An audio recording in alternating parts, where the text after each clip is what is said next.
Så tilspørger jeg dig, Martin Brev. Vil du have Camilla Bader Rasmussen, som hos står til din ægtehus? Ja.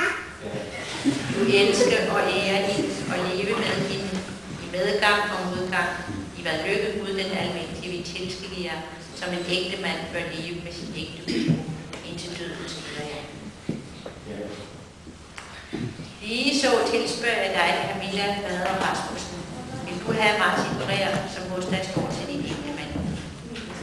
Du elsker og ære ham og leve med ham både i medgang og modgang. I hvad lykke Gud den almægtige vil tilskille jer, som en ægte hustru bør leve med sin ægte mand indtil døden skiller jer. Så giv hinanden hånd derpå. Efter lige til form har lovet og tilsagt hinanden, at vi leve sammen i ægteskab, og nu åbenbart bekræfter dette for Gud og os som er her.